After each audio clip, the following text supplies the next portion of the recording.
Diffusé ce samedi 9 septembre à partir de 21h10 sur France 3, le téléfilm policier Les Secrets du paquebot emmène les téléspectateurs sur la trace d'un véritable naufrage, survenu en 1920 au large des Sables d'Olonne.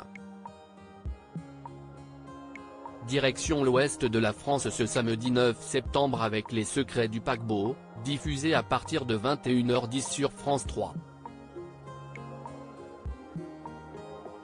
Un téléfilm policier, comme la chaîne sait efficacement les trousser, plongeant les téléspectateurs dans une intrigue inspirée d'une histoire vraie, celle du naufrage du paquebot l'Afrique. Les secrets du paquebot, que raconte le téléfilm avec Léonie Simaga et Arthur Dupont? Le journaliste Bruno Ortiz est retrouvé mort à son domicile.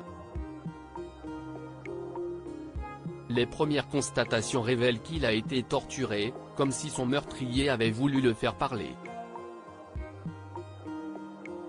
Chargés de l'enquête, Léa, Léonie Simaga, et Grégory, Arthur Dupont, dont les relations ne sont pas au beau fixe depuis leur récente séparation, découvrent que la victime travaillait depuis des années sur un livre d'enquête à propos de l'Afrique, un paquebot ayant coulé en 1920.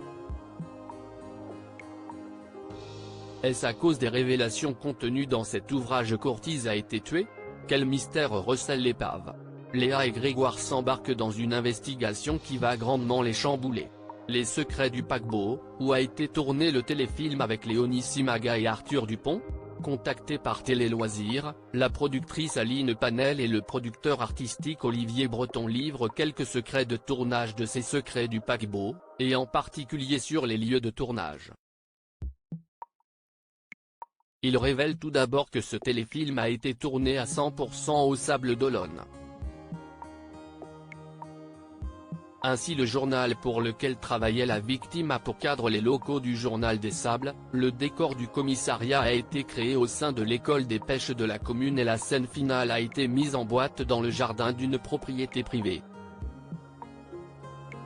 Quant aux scènes de l'épave de l'Afrique, l'équipe de tournage n'a pas réellement plongé à 48 mètres de profondeur pour la filmer. Elle a eu recours à 3 méthodes pour créer l'illusion. Tout d'abord, l'équipe a acheté des images existantes. Par ailleurs, elle a reconstitué une partie de l'épave qui a ensuite été mise dans une carrière d'eau douce afin de pouvoir mettre en scène ses personnages autour du bateau. Enfin les scènes en surface, où on voit les protagonistes plonger puis remonter, ont été mises en boîte en mer. 3 méthodes qui créent la parfaite illusion.